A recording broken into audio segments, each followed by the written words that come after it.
Welcome to the Good News Show with Marc Clarke. I am Marc Clarke. Let me tell you something. We got so much going on in this show. I need notes. Tell us about this beautiful house. The Good News Show with me, Marc Clarke. Two of my favorite titans. It keeps growing. The legend keeps growing.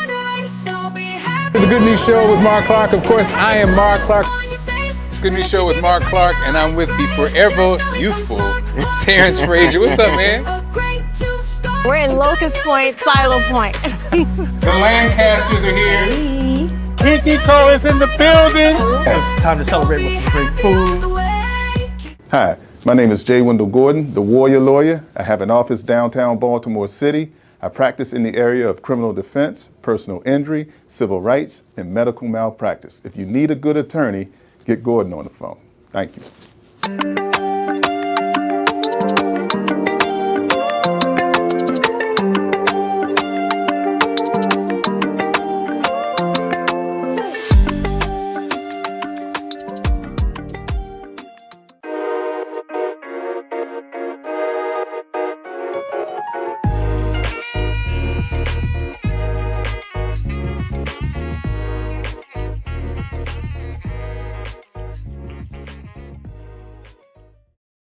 It's a Good News Show with Marc Clarke, and I have the privilege of interviewing an amazing author. I'm talking about, ladies and gentlemen, meet Kevin Sherd here. Kevin, what's going on, my brother? What's up, man? How you Good doing? seeing you, man. It's good seeing you as well. Now, you're our first high-profile author that's on the show. We had some authors on, but you're the first high-profile, done writ like 13,000 books.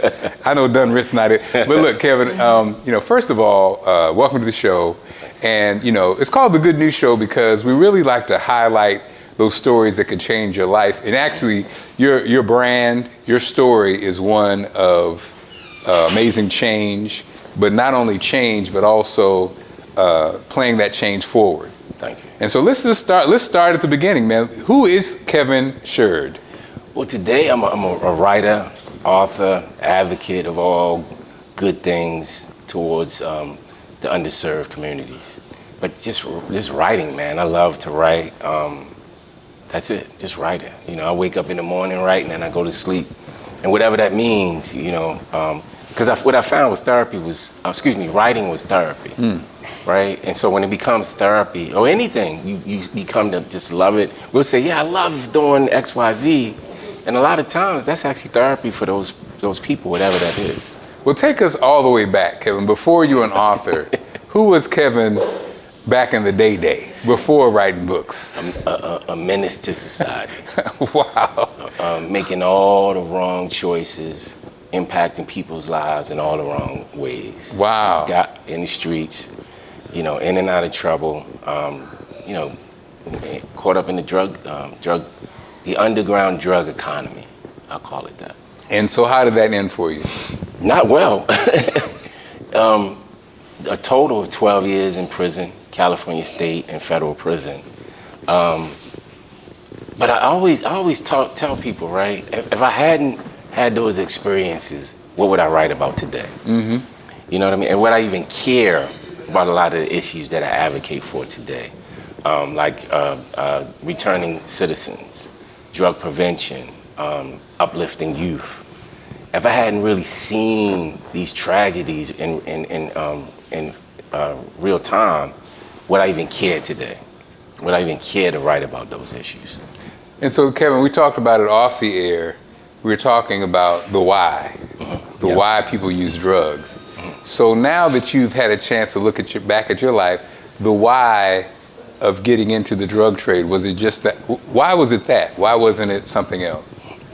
Well, for me, it was growing up in poverty, not feeling good about yourself. Was that here in Baltimore? Absolutely, yeah. Actually, West Baltimore. Okay. But just growing up in poverty, not feeling good about yourself, not feeling good about your family, wanting more out of life, but not even knowing how to pursue it, right? That was just the gist of it. That was the why for me. Wanting, all the great things, but just not having the tools and the knowledge to go after those things. And we talked about this off there also. You were in a unique position because being a former drug seller of the product, you actually had the ability and got a relationship with NIH and different organizations to see the impact of drugs on the minds of young people. So talk to us about that. So I have a different background than most folks that work in those spaces, like I've taught at Johns Hopkins. I've worked with the National Institute of Health. I've worked with the White House Office of National Drug Control Policy to educate people. And so when you start to understand, when you understand the folks that hang out around Lexington Market, like as I grew up, right? The folks that hang out on North Avenue and Pennsylvania Avenue, because these are your friends, family, and folks you grew up with. And then you get the knowledge of working with the NIH or and Hopkins, and you put those pieces together, you just have a really different perspective. You know what I mean? And I'm fortunate because I can be in rooms where decisions are being made, and I can add my life experience in that conversation, and the hope is that we walk out of that room with the people in mind. And Kevin, I think the thing that really caught me when we were talking about this off the air is that the fact that they really do have this real information about the effects of marijuana and other drugs on the minds of young people. So they already know it as fact. They know what this is going to cause. What are some of the things, so we'll get into the book, but what are some of the things just, off the top that people may be surprised by, like when someone, simple marijuana use? Man, long-term health effects. But what about the health, the natural, people always like, oh, it's natural, it's healthy, it's this, da-da-da, it's this. Is that necessarily not true? No, it's a lot of things that's natural that's not good for you. Right? So that whole thing about it's natural, it's taken out of context, right? Okay. Marijuana use impacts the brain in ways we still don't understand because we haven't studied it long enough, right? Everything from depression to increased anxiety, right? That myth that marijuana relaxes folks, right? It relaxes you in the beginning. Then what does it do to you the next day, right? Or day 3, or day 7 when you haven't had it, right? Wow. So I think my thing is to educate people so we can make better choices, better decisions, right?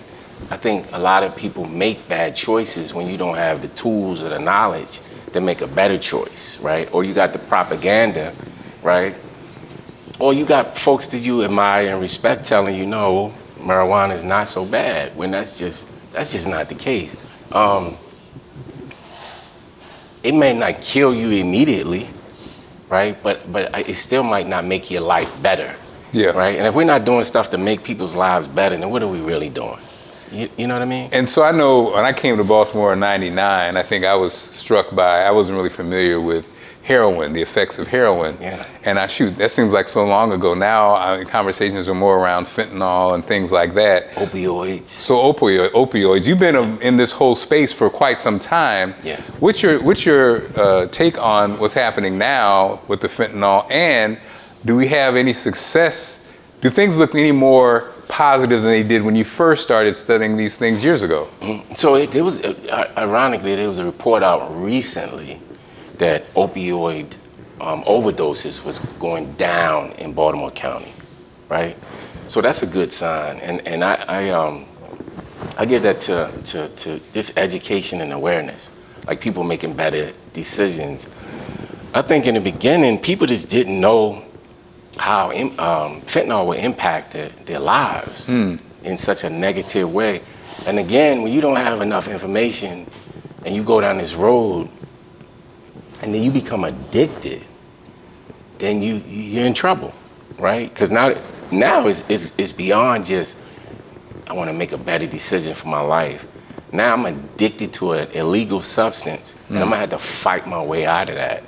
And a lot of people can't win that fight on their own, right? Because there's just a lack of resources in the community. And so you've written numerous books, like 13 or so. What is the latest book, and does it tap into this conversation? Again, and all, I know your books are not all the same, so what is this latest book about? So A Life for Life is actually about a gentleman that I met in prison 20 years ago. Wow. And while we were in prison, we were both making decisions or making plans to do all these great things when we got released. So I was making plans to, take care of my family and get a job, and he was making the same plans. And we would be up late talking about these issues and planning for it, actually real time, going to law libraries and researching and reading and all this kind of stuff. And then we got separated. Years later, when I was writing my first book, I was trying to reach out to him just to see how he was doing. I knew he got released from prison, and I found out he committed a double murder in Delaware. And when I found out that information, I already knew, understanding in the legal system, that he was in big trouble. But then I started to research the case myself, and I saw that he was dealing with mental health issues, which was in the court documents. And then I started to do more research and digging and started to understand, connect the dots between trauma, unresolved trauma, and some folks that actually go out and commit violent crimes, right? And it was deep, man. I interviewed psychiatrists, psychologists. I even was able to interview the prosecutor in the case. Wow. Because I wanted to get as much information as I could out to the public about mental health as it relates to trauma, as it relates to violence. Wow, let me tell you something. Kevin Church, you're a force. You're a force to be reckoned with. And so the book's available now? I'm available now anywhere. A Life for a Life. Life for a Life, Poor Choices, and Unresolved Trauma is Killing America. Man, I can't wait to read it.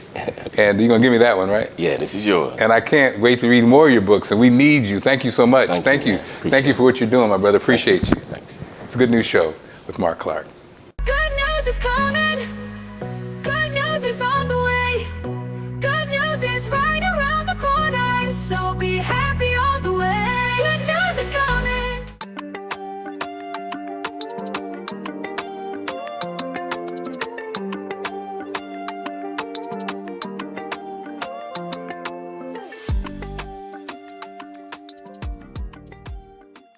It's a Good News Show with Marc Clarke. And tax season, believe it or not, is still in effect. Now, April 15th is a magical date that everybody needs to get everything in by.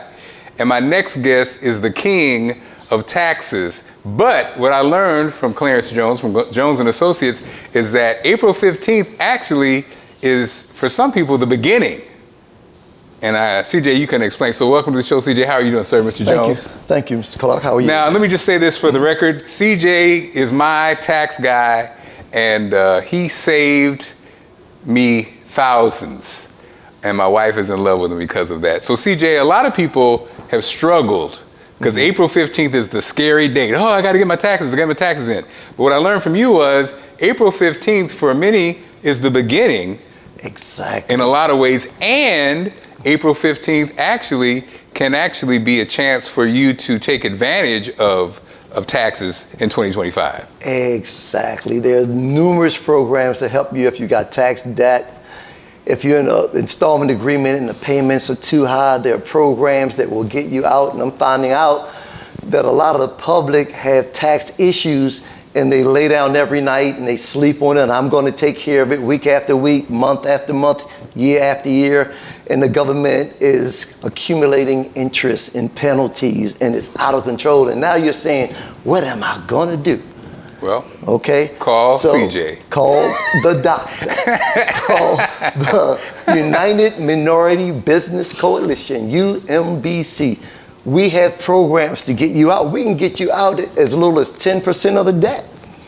There are pre-qualification programs. We can qualify you in less than 5 minutes to see if you qualify. There's numerous things you can do, but beware of these debt forgiveness programs that's all over the internet that you pay $250, $300 a month, just like they do your credit. The same formula. You pay. They can fix your credit in 3 weeks, but they spread out. Same with tax issues. They can fix it faster than the program, and you're paying all that money. You can get an offer in quick and stop any payments, any penalties. The offering compromise program. It really, really works. And we have a staff of 18. We've got 4 locations. I don't care where you are in the continental United States, we can help you.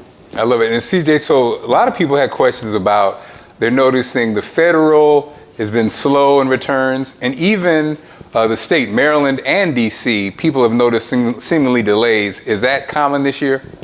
It is very common because they've downsized the number of employees, state and federal, and they're using AI to process, and they're transitioning from one system to another.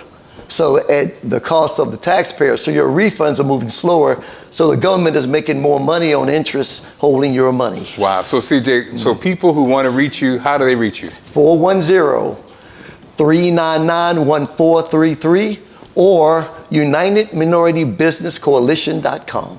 Always great to see you, my friend. Thank you. All right. Clarence Jones. It's a Good News Show with Marc Clarke. News is coming.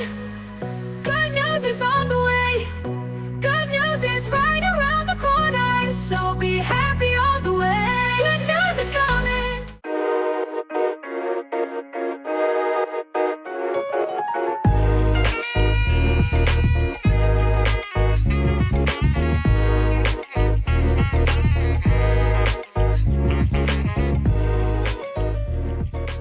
Show with Marc Clarke, and I'm with the amazing, I call him King Rashid, but Rashid Aziz joins us. We're at the beautiful Emage Center. Hi, good seeing you, my brother. How you doing? Good seeing you. I'm okay. And so look, you have so much going on. I just wanted to sit down and talk to you, let the world know, because this is the Emage Center, a wonderful place in West Baltimore, and people may not know all that goes on inside this great facility. So let's talk about that. It's not just the Emage Center. You have a couple things going on here. Tell us about it. Well, first of all, I appreciate you, Mark, for taking the time to interview me, because I see some of your great interviews, brother. Well, and so I feel honored. Yes. Definitely honored. You're one of my favorites, though. You're one of my favorites, man. I appreciate that. All right, so I won't charge you for that compliment either. So, there again, thanks. Citywide Youth Development is our organization. Our mission is to provide solutions for crime and poverty through utilizing the tools of manufacturing entrepreneurship. So in order to meet those goals, we need to create a headquarters. And the headquarters is the Emage Center. Emage.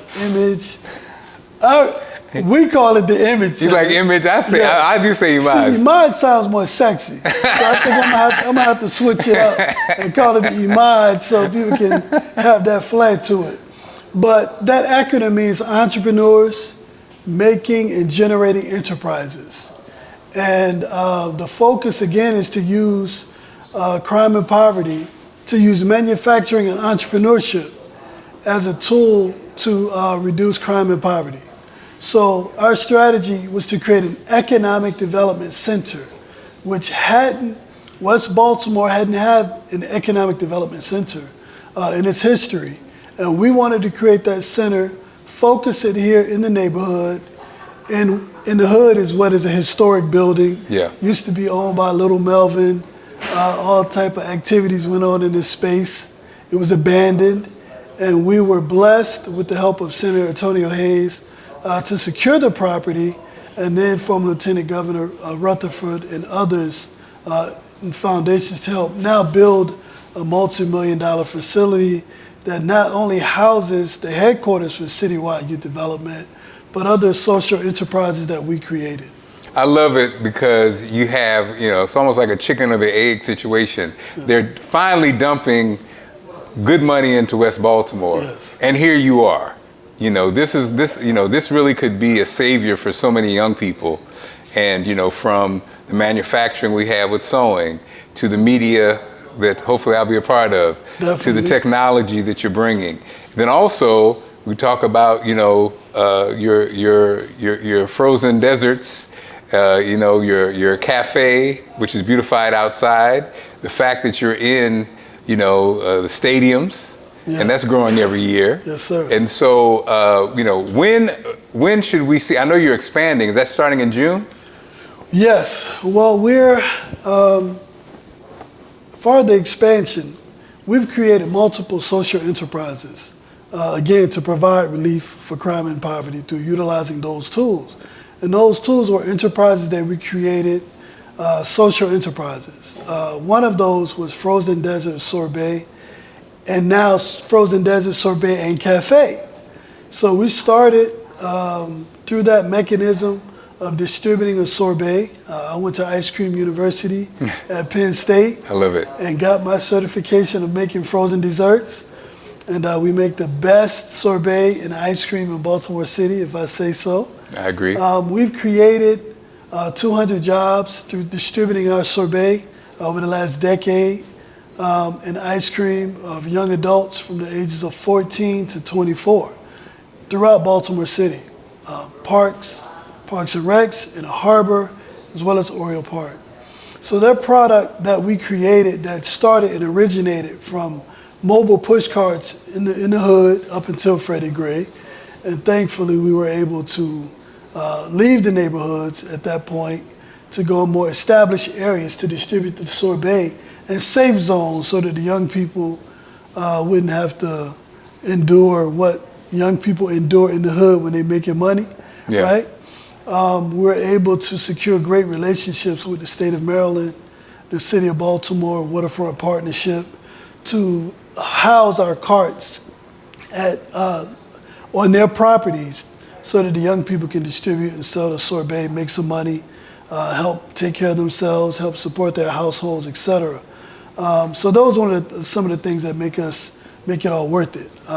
So starting from that, we were able to expand it and have a relationship with the Baltimore Orioles. We're in year 7, and we have 3 locations at Oriole Park where we distribute from our own RMUs, retail merchandising units.